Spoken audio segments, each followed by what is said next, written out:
دوستوں، بزرگوں اور بھائیوں، چور اس مکان میں کبھی بھی نہیں جاتا جس کے بارے میں اسے پتہ ہو کہ اس مکان میں رہنے والے بالکل غریب لوگ ہیں، تنگ دست ہیں، ان کے پاس کچھ بھی نہیں۔ اس نے کیا لوٹنا ہے وہاں جا کے؟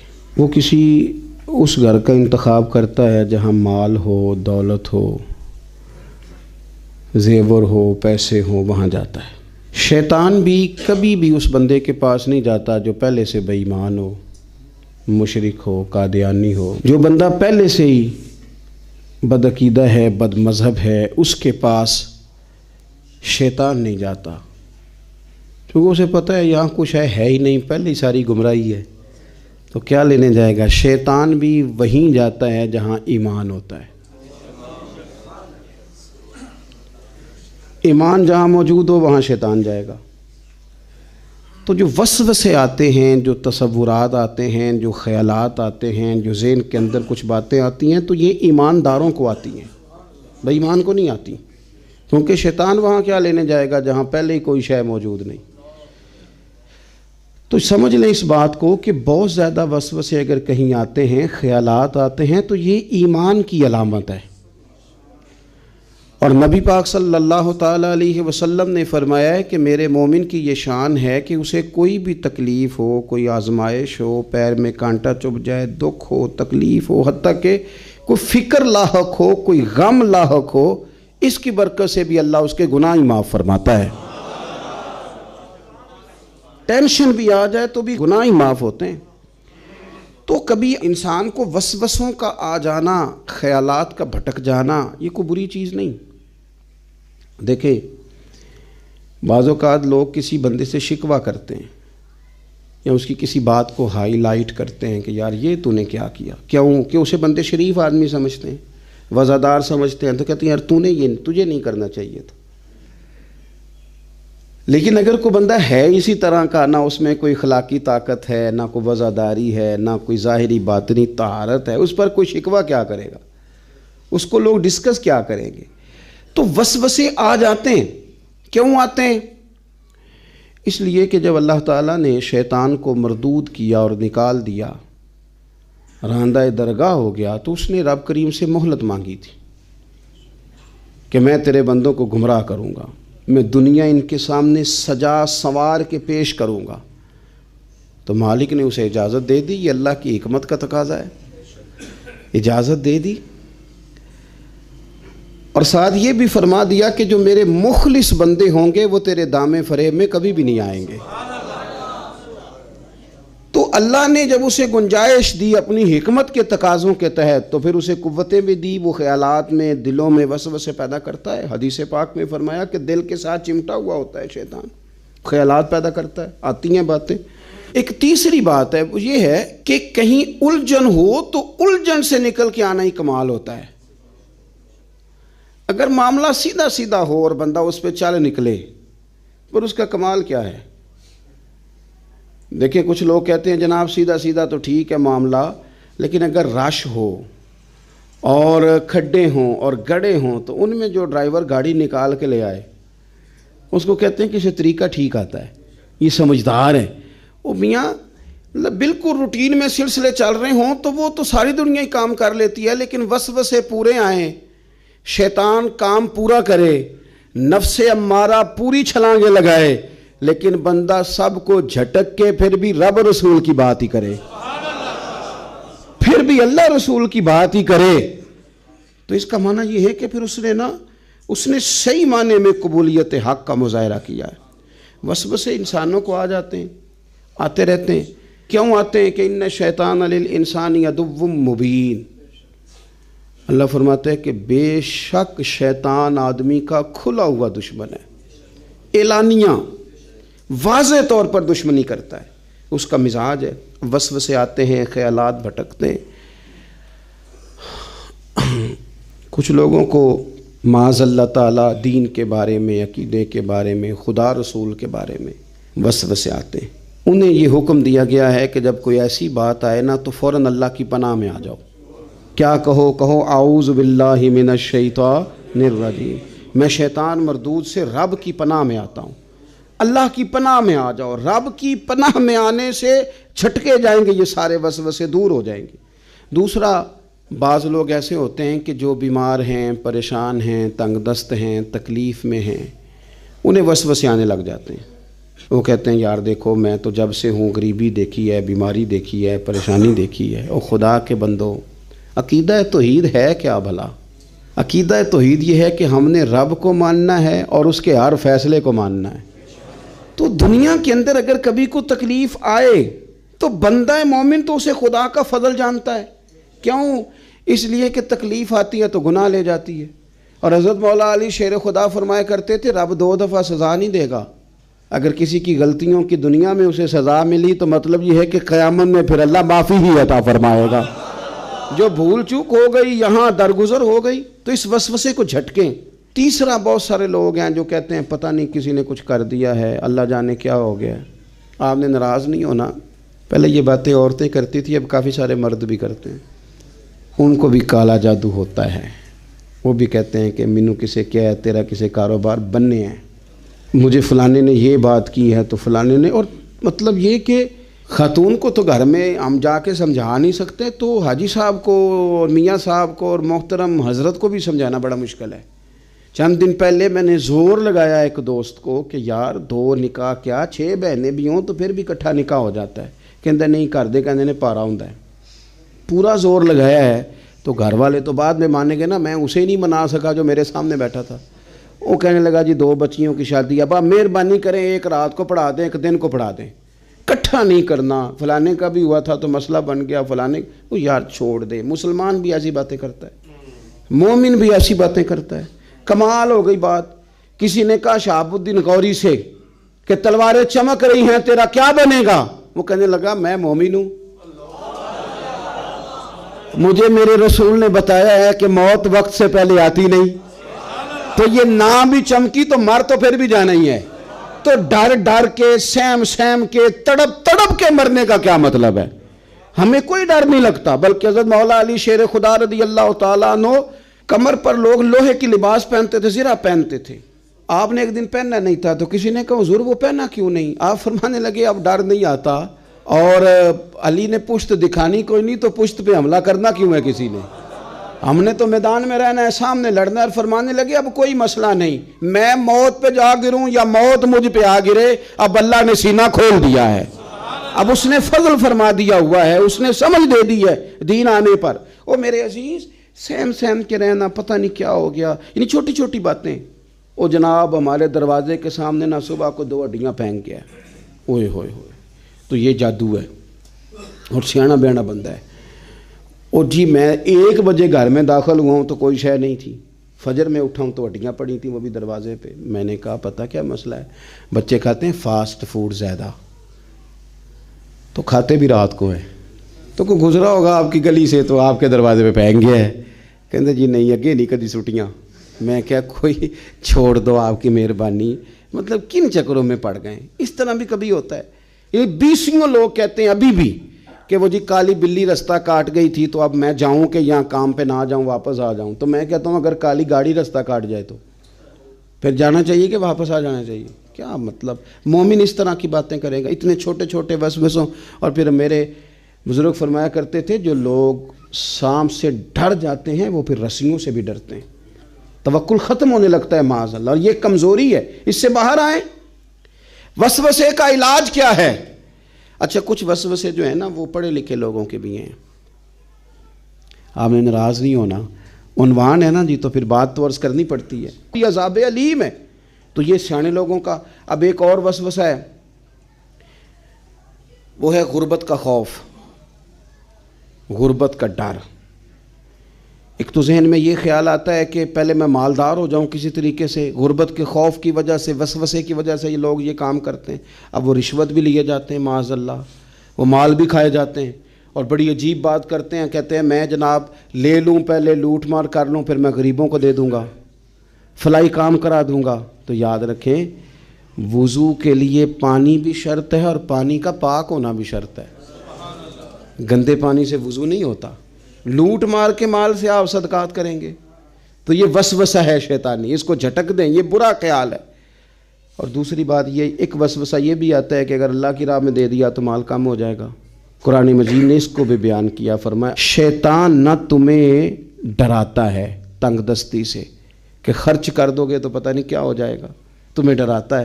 اور میرے نبی پاک علیہ السلام نے وعدہ فرمایا، حضور کیا فرماتے ہیں، مشکات شریف میں موجود ہے، اللہ کے محبوب فرماتے ہیں تو صدقہ کر، صدقہ دینے سے مال کم ہوتا ہی نہیں۔ قربان جائیں، کیا جملے ہیں، کیا حسن ہے۔ فرمایا تو خیرات دے، خیرات دینے سے مال کم ہوتا ہی نہیں، اس سے کم ہوتا ہی نہیں۔ تارے جھڑ سکتے ہیں، چاند سورج اپنی جگہ چھوڑ سکتے ہیں، کریم نے فرما دیا ہے مال کم نہیں ہوتا تو مسلمانوں نہیں ہوتا، ہو سکتا ہی نہیں۔ صدقات خیرات دینے سے مال کم، آپ یقین کریں اس حدیث پر وجد ہوتا ہے کہ تم صدقات دو، خیرات کرو، مال کم ہوتا ہی نہیں، اللہ کی راہ میں دینے سے کمی آتی ہی نہیں۔ یہ مدینے والے رسول نے فیصلہ فرما دیا، یہ حضور نے کہہ دیا ہے، تو بات ختم ہو گئی۔ تو یہ سارے وسوسے ہیں۔ پھر ایک اور طبقہ ہے جو مذہبی لبادہ اوڑھ کر وسوسہ اندوزی کرتا ہے۔ تو میں اکثر گزارش کرتا ہوں کہ یہ قابل رحم لوگ ہیں، یہ بیچارے الجھے ہوئے لوگ ہیں، ان کو تو خود پتہ نہیں ان کی منزل کیا ہے، ان کا راستہ کیا ہے، کدھر یہ جائیں گے۔ مجھے بھی ایک دفعہ مل گئے تھے ایئرپورٹ پہ، تو وہ بیچارے آیت بھی نہیں پڑھ سکتے تھے، صرف ترجمہ ہی سناتے تھے، آیت نمبر اتنی تو فلانا اتنا تو اس میں فلانا لکھا ہے۔ تو میں ایئرپورٹ کی طرف جا رہا تھا تو کسی بندے کو انہوں نے پکڑا ہوا تھا، میں نے ان کو کھڑا کر لیا، میں نے کہا اس بیچارے کو چھوڑیں، یہ تو سیدھا سیدھا دکاندار بندہ، اس سے تو کوئی دکان کی بات کریں، اے ساڑے نال گل کرنا جڑی ساڑے مطلب دی ہے، تو آ نا ادھر ہمارے ساتھ بات کر، چلے دو باتیں ہو جائیں تیرے ساتھ۔ تو مجھے کہنے لگے جی یہ پردہ تو نظر کا ہوتا ہے، مولوی بی بی کو پردہ کیوں کراتے ہیں، نظر کا پردہ ہے۔ تو میں نے اسے کہا کمال ہو گئی یہ بات آپ کی، یہ تو بڑی عجیب بات ہوئی نا۔ تو پھر میرے بھائی دل کا پردہ ہے نا، پھر آپ تجوریوں میں پیسے کیوں رکھتے ہیں، کھلے رکھیں نا پیسے سرے عام۔ آپ کہیں جی تقویٰ تو دل کا ہے، نہ چراؤ، رکھ کے دکھاؤ نا، رکھتے ہو باہر؟ کہنے لگا نہیں وہ تو چوری ہو جانے نے۔ اور میں نے کہا میں اتنی سی بات ہے، جس بیچارے کو آپ پریشان کر رہے تھے اس کی وقتی طور پہ سمجھ میں بات نہیں آ رہی ہوگی، روپیہ 4 لاکھ ہو تو بندے جمعے والے دن ساتھ نہیں لے کے آتے، حالانکہ جمعہ پڑھنے آ رہے ہیں، بلکہ جوتا قیمتی ہو تو وہ نہیں لے کے آتے، موبائل نہیں لے کے آتے۔ تو یہ وسوسے لوگ پیدا کرتے ہیں، بلا وجہ انتشاری ماحول بناتے ہیں، یہ ٹھیک نہیں۔ اپنی زندگی میں وسوسوں سے باہر آئیں، اپنی طبیعت اس طرح کی بنائیں کہ جس کے اندر مثبت سوچیں ہوں، اور اگر کبھی اس طرح کا خیال آئے بھی، ڈپریشن کے مریض، ٹینشن کے مریض، الجھی باتیں، تھکی تھکی باتیں نہ کریں۔ ہم اللہ رسول کے ماننے والے۔ مجھے ایک بات بتاؤ، یہ ہو سکتا صحیح ہے کہ رزق میرے نصیب کا تھا چلا میرے بھائی کے گھر گیا ہے؟ یہ ہو سکتا ہے؟ حضور فرماتے ہیں بچے کے پیدا ہونے سے پہلے اس کی عمر لکھ دی جاتی ہے، رزق لکھ دیا جاتا ہے، چیزیں طے ہو جاتی ہیں۔ یہ ہو سکتا ہے میرے بھائی کہ پیسے میرے گھر آنے تھے، پڑوسیوں کے گھر چلے گئے جادو کی وجہ سے، حسد کی، یہ کیسے ہو سکتا ہے؟ بہلول دانا سے ہارون رشید کہنے لگا کہ کوئی حکم ہو تو بتائیے گا، تو آپ نے بڑی خوبصورت بات کی، فرمانے لگے تیرا رب کون ہے؟ اس نے کہا اللہ، تو فرمایا میرا کون ہے؟ کہا اللہ۔ فرمانے لگے یہ تو نہیں نہ ہو سکتا ہارون رشید کہ رب ہارون رشید کو دے اور بہلول دانا کو بھول ہی جائے، یہ تو نہیں نہ ہو سکتا۔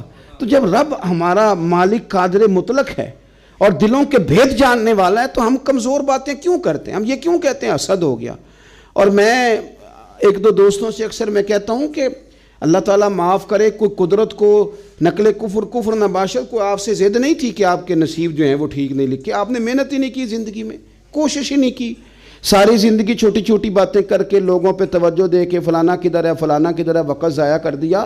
ان چیزوں سے باہر نکل آئیں، محنت کریں۔ قانون قدرت یہ ہے کہ روزی کے لیے، دنیا داری کے لیے کافر بھی محنت کرے تو اللہ تو اسے بھی روٹی دیتا ہے۔ کبھی مشرک کا، عیسائی کا، یہودی کا رزق بند کیا اللہ نے؟ تو اگر محنت کرنے پہ رب انہیں دیتا ہے تو تجھے مجھے کیوں نہیں دے گا؟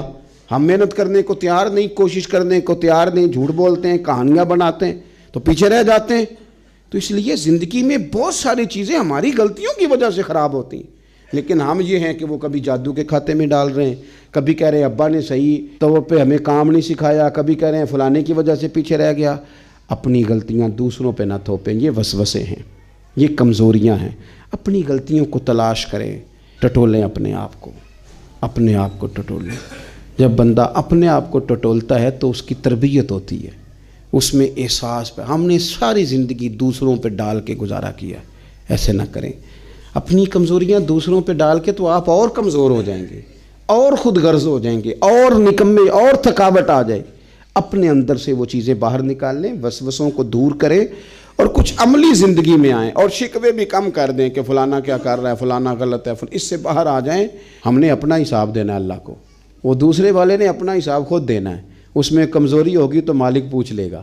اپنے معاملات پر خاص توجہ دیں. اللہ تعالی ہمیں شوق والی، ذوق والی اور ایمان والی زندگی عطا فرمائے. اللہ تعالیٰ نے قرآن مجید میں فرمایا ہے کہ انا اعطیناک الکوثر، اے محبوب علیہ السلام ہم نے آپ کو خیر کثیر عطا فرما دی.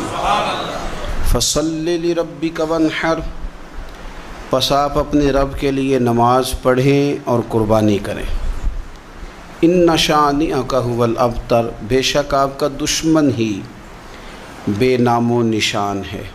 اللہ تعالیٰ نے نبی پاک صلی اللہ تعالیٰ علیہ وسلم کو حضرت سیدہ خدیجۃ الکبریٰ رضی اللہ تعالی عنہا کے بطن اطہر سے 6 اولادیں عطا فرمائیں. پیارے حبیب صلی اللہ تعالی علیہ وسلم کی 4 بیٹیاں تھیں حضرت خدیجہ سے، اور 2 بیٹے تھے. اللہ تبارک و تعالیٰ کی حکمت کاملہ کی حضور کے دونوں بیٹے وصال فرما گئے. آپ کے جب دوسرے صاحبزادے کا وصال ہوا تو قریش مکہ، کفار، انہوں نے نبی پاک صلی اللہ تعالی علیہ وسلم کے ساتھ معاذ اللہ اپنے بغض اور عداوت کا بڑا کھل کے اظہار کیا. کل تک یہ لوگ صادق اور امین کہہ رہے تھے، اور آج جب ان کو دعوت دین دی ہے تو ان کی دعوتیں باہر آنے لگی ہیں. ان کی چونکہ عداوت تھی، بغض تھا، تو حضور کے دوسرے صاحبزادے جب وصال فرما گئے تو کہنے لگے کہ معاذ اللہ اب تو یہ ابتر ہو گئے، بیٹا ہی کوئی نہیں. جب تک یہ ظاہری طور پر موجود ہیں بات بنے گی، اور جب یہ چلے جائیں گے تو کون ہوگا ان کا مشن چلانے والا، کون ہوگا ان کا ذکر کرنے والا. بس معاذ اللہ خوشیاں منانے لگے، بغلے بجانے لگے. یہ کفار مکہ کا طریقہ ہے، قریش مکہ کا، مشرکین کا طریقہ ہے. مسلمان کا یہ طریقہ نہیں کہ وہ اپنے مخالف کو مصیبت میں دیکھ کے تو خوشی کا اظہار کرے. یہ مسلمان کا طریقہ نہیں. جس شخص کے ساتھ ہمارا کسی وجہ سے اختلاف رائے ہو جاتا ہے، وہ معاذ اللہ کسی مشکل میں گرفتار ہو جائے تو ہم بڑا اظہار مسرت کرتے. دیکھا نا اب جو ہو، میں تو پہلے ہی کہہ رہا تھا. ہمیں تو ہمارے بزرگوں نے فرمایا ہے کہ دشمن مرے تے خوشی نہ کریے. کیوں؟ سجنا بھی تے مر جانا ہے، اوڑکتے دن آیا محمد، اور کڑی نو ڈوب جانا ہے.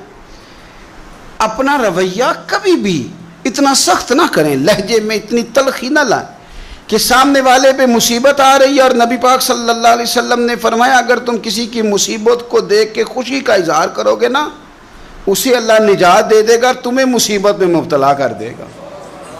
کبھی بھی اظہار نہ کریں، کبھی بھی کسی بھی موقع پر کسی کو مشکل میں دیکھ کر اس طرح کا رویہ اختیار نہ کریں. بہت سارے لوگ بغلے بجاتے ہیں، خوشی کا اظہار کرتے ہیں، دیکھا نا فلانا الجھ گیا. یہ تو طریقہ مشرکین مکہ کا ہے، کفار کا طریقہ ہے. یہ حضور صلی اللہ علیہ وسلم کے صاحبزادے کا وصال ہو گیا تو کہنے لگے دیکھا نا، ہم نہ کہتے تھے اب کون ذکر کرے گا، اب کون نام لے گا. جب انہوں نے یہ لفظ کہے تو میرے اللہ نے قرآن مجید نازل فرمایا، اتنی حسین انداز میں، اتنی سونی صورت، فرمایا انا اعطیناک الکوثر، محبوب ہم نے آپ کو خیر کثیر عطا فرما دی ہے. یہ کوثر سے کیا مراد ہے؟ ایک تو کوثر سے مراد ہے وہ جام کوثر، وہ جنت کی نہر جس کی تیاری کستوری سے کی گئی، سونے جواہرات سے جس کو سجایا سنوارا گیا، جس کے پاس پیالے اس طرح پڑے ہوں گے، اتنے پیالے ہوں گے جس طرح آسمان پہ تارے چمکتے ہیں. اور پیاسی امت جائے گی تو حضور جام بھر بھر کے انہیں پلائیں گے. ایک تو کوثر سے مراد وہ حوض کوثر، جام کوثر، اور ایک کوثر سے مراد دین اسلام. مفسرین فرماتے ہیں کوثر سے مراد قرآن پاک، کوثر سے مراد اس امت کو دیے گئے وہ احکام کہ جو کرنے میں آسان ہے اور اجر ان کا زیادہ ہے. کوثر سے مراد نبی پاک کے معجزات. اسی کوثر سے مراد رب فرماتے حبیب انا اعطیناک الکوثر، جس طرح کی اولاد آپ کو دی ہے کسی کو نہیں دی. آپ کی بیٹیاں، آپ کے نواسے، آپ کے شہزادے، اِنَّا أَعْطَيْنَاكَ الْكَوْثَرَ، کیا شان ہے سیدہ زینب کی، کیا شان ہے حضرت رقیہ کی، کیا شان ہے ام کلثوم کی، سیدہ طیبہ طاہرہ ام کلثوم کی، کیا شان ہے سیدہ فاطمہ الزہرا کی، کیا مقام ہے مولا علی شیر خدا، کیا رتبہ ہے امام حسن کا، کیا مقام دیا ہے اللہ نے امام علی مقام امام حسین کو۔ ایک کوثر سے مراد حضور کی اولاد۔ مفسرین فرماتے ہیں کوثر سے مراد رب فرماتا ہے محبوب جس طرح کے صحابہ آپ کو دیے ہیں نا، دنیا ڈھونڈے گی بھی تو صدیق اکبر جیسا نہیں ملے گا، زمانہ تلاش بھی کرے تو فاروق اعظم جیسا پا نہ سکے، حضرت عثمان غنی کی مثال دوبارہ نہ ملے گی، اور قیامت تک میدان بھی سجیں گے، جنگیں بھی ہوں گی، لیکن چرچے اور تذکرے مولا علی شیر خدا کی تلوار کے کیے جائے گا۔ حضرت عبداللہ ابن عباس فرماتے ہیں کوثر کا معنی ہے حبیب آپ کو خیر کثیر عطا کر دی، اور کریں گے نہیں کر دی، کریں گے نہیں کر دی، دے دی محبوب خیر کثیر، آپ کو خیر کثیر دے دی۔ اب آپ پتہ کیا کریں، فصلی لربک، آپ اپنے رب کے لیے نماز پڑھیں۔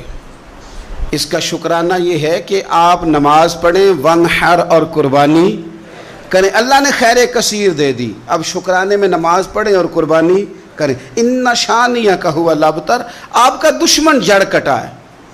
ابتر عربی میں اس جانور کو بھی کہتے ہیں جس کی دم کٹی ہوئی ہو، آپ کا دشمن دم کٹا ہے۔ ابو جہل کی اولاد مری تو نہیں تھی ساری، بلکہ ابو جہل کی اولاد میں تو حضرت اکرمہ رضی اللہ تعالیٰ عنہ اس کے بیٹے تھے، انہوں نے تو کلمہ پڑھ لیا تھا، حضور کے غلام ہو گئے تھے، پر کبھی کسی نے کہا ہے میں ابو جہل کی اولاد ہوں۔ یزید کی کوئی ساری اولاد مر تو نہیں گئی تھی، کبھی کسی نے کہا ہے میں اس کی اولاد میں سے ہوں۔ دشمنوں کی جڑ کٹتی ہے، دشمنوں کی۔ انہوں نے تو کہا تھا کہ ان کی اولاد کوئی نہیں، ان کا ذکر کیسے ہوگا؟ دنیا کے کسی کونے میں بھی چلے جاؤ، ہر جگہ تمہیں سید ملیں گے، سادات ملیں گے، اور جہاں تک ذکر کی بات ہے وَرَفَعْنَا لَكَ ذِكْرَكَ، اللہ فرماتے ہیں حبیب ہم نے آپ کی خاطر آپ کے ذکر کو بلندیاں عطا فرما دی، ہر گھر گلی، ہر نگر، ہر کونے رسول پاک کا تذکرہ ہو رہا ہے۔ کرنا کیا ہے، فَصَلِّ لِرَبِّكَ وَانْحَرْ، آپ نماز پڑھیں اور قربانی کریں۔ قرآن پاک کی آیت بتاتی ہے کہ فَصَلِّ لِرَبِّكَ وَانْحَرْ، پہلے نماز ہے پھر قربانی ہے، یعنی عید والے دن پہلے نماز پڑھیں گے پھر قربانی کریں گے۔ عید سے پہلے قربانی کیوں نہیں کہ اللہ نے پہلے ذکر ہی نماز کا کیا ہے، قربانی کا ذکر ہی بعد میں، پہلے نماز پھر قربانی۔ قربانی شکرانے میں کریں۔ میرے عزیز، اللہ کے حبیب صلی اللہ علیہ وسلم نے نا اسی لیے بڑے ذوق کے ساتھ قربانی کا درس دیا تھا۔ وجہ اس کی پتہ کیا ہے؟ اسلام کہتا ہے کہ امیر بندے اکیلے اکیلے خوشی نہ مناؤ، بلکہ غریبوں کو شامل کرو خوشیوں میں۔ چھوٹی عید کا موقع آیا تو فطرانہ رکھ دیا ساتھ، کرو نا خوشی، تو کھلاؤ غریبوں کو بھی، دو ان کو بھی۔ ہمارے ہاں تو فطرانہ نہیں، زکوٰۃ بھی اکثر لوگ رمضان میں ہی دیتے ہیں، اس کو بھی ساتھ شامل کر لیا گیا۔ آپ کے ہاں گھر میں بیٹا پیدا ہوا تو کہا عقیقہ کر لو، رشتہ داروں کو کھلاؤ، دوستوں کو کھلاؤ، غریبوں کو کھلاؤ۔ اگر آپ نے نکاح کیا تو کہا ولیمہ ضرور کرنا، خوشیوں میں دوسروں کو شریک کرو۔ حضور صلی اللہ تعالیٰ علیہ وسلم نے فرمایا ولیمہ ضرور کرنا، چاہے بکری کا بچہ ہی ذبح کر لو، ولیمہ ضرور کرو، دوستوں کو، لوگوں کو شامل کرو۔ بڑی عید آ گئی تو فرمایا عید بھی پڑھو اور قربانی بھی کرو، لوگوں کو اپنی خوشیوں میں شامل کرو، رشتہ داروں کو بھی دو، دوستوں کو بھی دو، اپنوں کو بھی دو، اور غرباء کو بھی شامل کرو۔ ہم نے پتہ کیا کیا ہے، آہستہ آہستہ کر کے جیسے جیسے دولت زیادہ آئی لوگوں کے پاس، ان کے خرچے بڑھ گئے، ہمارے اخراجات زیادہ ہو گئے، پھر ہم بند ہو کے رہ گئے اپنے آپ میں۔ غریب بھی اپنی غریبی میں بند ہے، اسے بھی اگر کوئی چیز میسر آتی ہے تو وہ اکیلا قبضہ کرنا چاہتا ہے، معذرت کے ساتھ، ناراض نہیں ہونا، وہ بھی اپنی جگہ بند ہے، بانٹ کے نہیں دیتا۔ اگر غریب بھی تھوڑا تھوڑا بانٹے، دائیں بائیں دیکھے، تو پھر تو میرے رسول پاک کا وہ فرمان بھی بڑا خوبصورت ہے کہ حضور نے فرمایا کہ گوشت پکاؤ تو شوربہ زیادہ کر لو، چلو پڑوسیوں کو بھی شامل کر لو۔ تو غریب بھی اگر شوربہ زیادہ کر لے تو وہ بھی اس معاملے میں تو آگے۔ امیر نے کیا کیا ہے؟ امیر نے دوستیاں بھی امیروں سے لگا لی، تعلقات بھی امیروں سے بنا لیے، اینک بھی امیری کی لگا لی، اسے نظر ہی کچھ نہیں آتا۔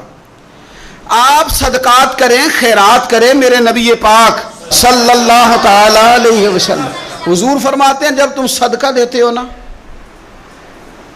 اللہ تبارک و تعالیٰ بے نیاز ہے ہر چیز سے، لیکن جب تم صدقہ دیتے ہو تو اللہ تعالیٰ اپنے دائیں دست قدرت میں تمہارا صدقہ لیتا ہے۔ اللہ ہاتھوں سے پاک ہے جو اس کی شان کے لائق، اللہ اپنے دست قدرت میں تمہارا صدقہ لے لیتا ہے۔ اور فرمایا جس طرح تم اپنے گھر میں بچڑا پالتے ہو نا، اس طرح رب تمہارے صدقے کو پالتا ہے، تمہارے صدقے کو اللہ پالتا ہے۔ شارحین حدیث کہتے ہیں یہ پلا ہوا صدقہ ملے گا تمہیں قیامت والے دن، اور یہ صدقہ دینے سے آپ طاقتور ہو جائیں گے، غریب کی مدد کرنے سے طاقتور ہو جائیں گے، آپ مضبوط ہو جائیں گے، آپ جرری ہو جائیں گے، دلیر ہو جائیں گے۔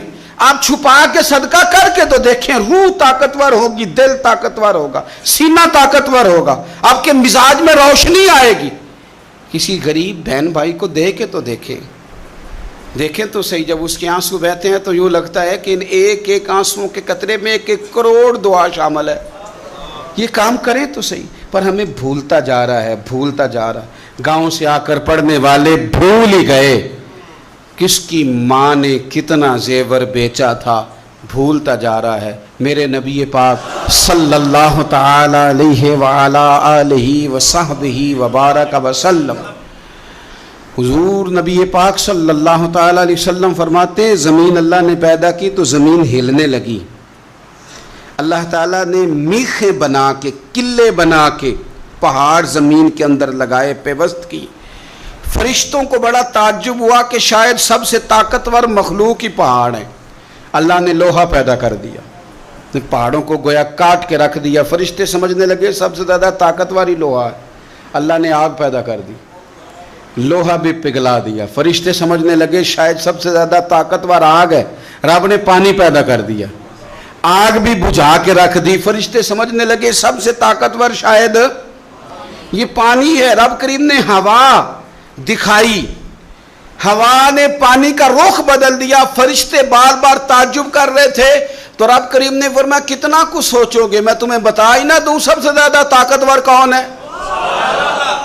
یا اللہ بتایا جائے تو فرشتوں کو میرے رب کریم نے فرمایا ان ساری چیزوں سے زیادہ طاقتور تو میرا وہ بندہ ہے جو سیدھے ہاتھ سے صدقہ دیتا ہے اور دوسرے کو پتہ بھی نہیں چلنے دیتا۔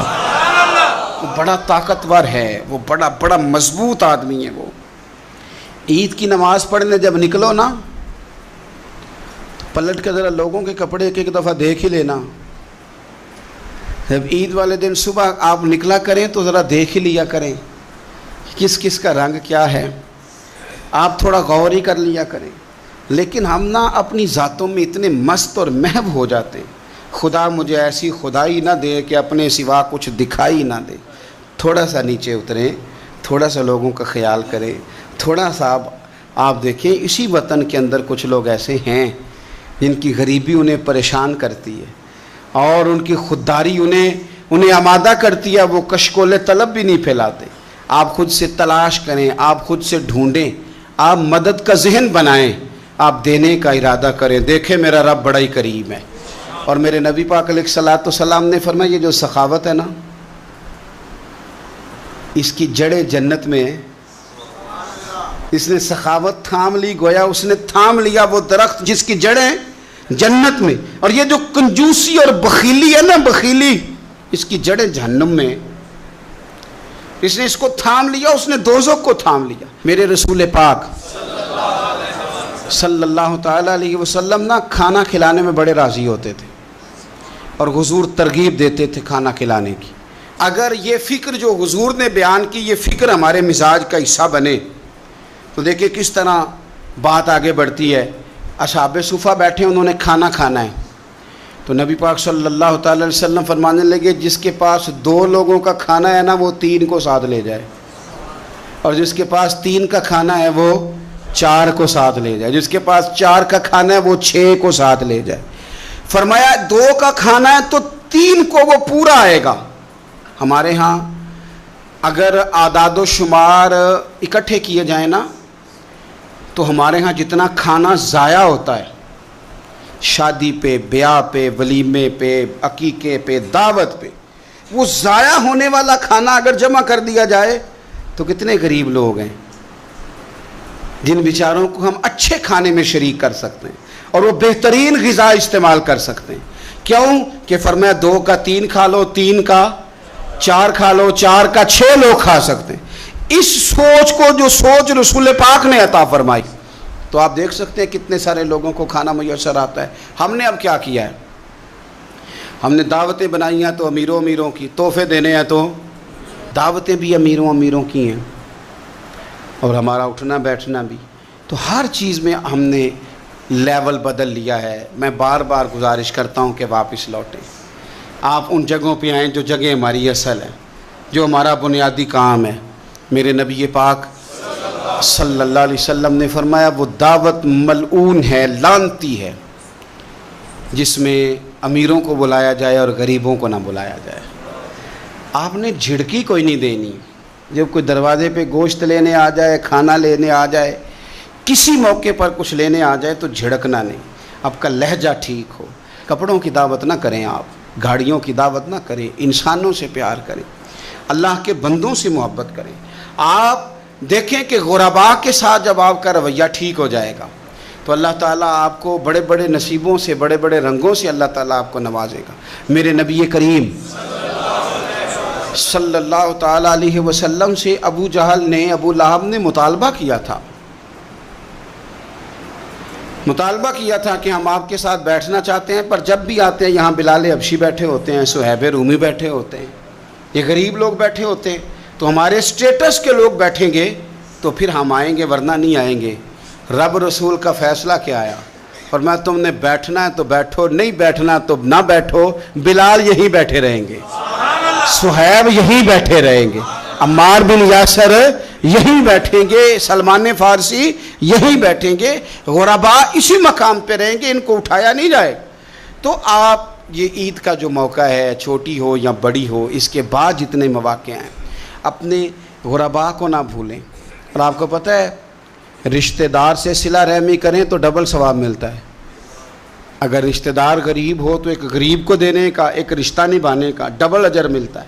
ہمارے اپنوں میں، بہن بھائیوں میں چونکہ چھوٹی چھوٹی باتوں سے ناراضگی ہو جاتی ہے، اور وہ چھوٹی چھوٹی باتیں پھر اختلاف کا سبب بن جاتی ہیں. ان چھوٹی باتوں سے ہم ایک عقیدے کا، نظریے کا کسی جگہ اختلاف ہو تو بات اور ہے، لیکن چھوٹے چھوٹے ویسے مسائل گھروں میں ہو جاتے ہیں تو ہم ان مسائل کی بنیاد پر اتنے دور ہو جاتے ہیں. اتنا وہ بد عقیدہ ہوا، نہ دین چھوڑ گیا، نہ کوئی اور مسئلہ ہوا، لیکن ہم نے اتنی دوریاں کر لیں کہ بہت سارے لوگ ہمارے دسترخوان سے کھا رہے ہیں، بہت سارے لوگ ہیں جو ہماری جیب سے پل رہے ہیں، پر ہمارے اپنے ہم سے دور ہو گئے، ان کو ہم قریب نہیں کرتے. تو بھائی جس سے بھی آپ کا لین دین بڑھے گا کہیں نہ کہیں تو کمزوری ہو ہی جائے گی. اپنوں کو اپنوں سے دور نہ کریں، انہیں دیں، انہیں نوازیں، ان کا خیال کریں. میرے نبی پاک صلی اللہ تعالیٰ علیہ وسلم نے فرمایا جو چاہتا ہے رزق بھی زیادہ ہو، عمر بھی لمبی ہو، وہ اپنے رشتہ داروں سے اچھا سلوک کرے. عید کے موقع پہ جن لوگوں کی ہمیں بڑی ضرورت ہوتی ہے نا، ان میں ایک اہم کردار کسائی کا ہے. صرف کسائی کو نہیں جلدی ہوتی، ہمیں بھی جلدی ہوتی ہے کہ تو آ بھی جلدی اور اس کو بنا بھی جلدی. تو وہ کیا کر رہا ہوتا ہے، وہ ہمارا گوشت بھی بنا رہا ہوتا ہے اور ساتھ ساتھ فون بھی سن رہا ہوتا ہے. کہہ رہا ہوتا ہے 20 منٹ میں آیا، 40 منٹ میں آیا. ایک تو جھوٹ پہ جھوٹ معاذ اللہ تعالیٰ، اور دوسرا اس جلدی میں نقصان کیا ہے؟ اس جلدی میں نقصان جانور کا ہے. جلدی سے اس کی کھال اتار دیں گے. بہت ساری جگہوں پہ جانور ٹھنڈا ہی نہیں ہوتا ہے پوری طرح، اور فٹافٹ کرتے ہیں لوگ. یہ صرف کسائی کا مسئلہ نہیں، یہ ہمارا بھی مسئلہ ہے، ہمیں بھی جلدی ہے. میرے نبی پاک علیہ السلام فرماتے ہیں تمہارا رب تمہیں ہر معاملے میں احسان کرنے کا حکم دیتا ہے. فرمایا جانور کو اچھے طریقے سے ذبح کرو، اسے آرام پہنچاؤ، اس کو سلیقے کے ساتھ. ایک شخص نے بکری کے اوپر اپنا پیر رکھا ہوا تھا اور ساتھ ہی چھری تیز کر رہا ہے، تو نبی پاک صلی اللہ تعالی علیہ وسلم نے فرمایا تم اسے 2 موتیں دینا چاہتے ہو، 2 دفعہ مارنا چاہتے ہو اس بکری کو؟ یعنی تم پہلے چھری کو تیز نہیں کر سکتے تھے، اچھے طریقے سے اس کو آپ اور مہربانی فرمائیں اناڑی لوگ یہ کام نہ کریں، وہ جانوروں کو تکلیف دیتے ہیں، جانور اذیت میں آ جاتے ہیں۔ بالخصوص میں نے چند مقامات پہ اونٹ کو نہار کرنے والے لوگوں کو دیکھا ہے، انہوں بڑی زیادتی کی، جانور تکلیف میں آتے ہیں، بڑی بڑی دیر تکلیف میں رہتے ہیں۔ آپ تھوڑا سا، اسلام نے 3 دن رکھے ہیں، پورے 3 دن رکھیں، تو کس لیے رکھے ہیں کہ آپ آرام کے ساتھ سکون کے ساتھ اپنے جانور کو ذبح کریں، تو جلدی کاہے کی؟ اللہ تبارک و تعالی جو قربانی کرنے جا رہے ہیں ان کی قبول فرمائے، اور جو رہ گئے اس سال، اللہ اگلے سال انہیں بڑی بڑی توفیق عطا فرمائے۔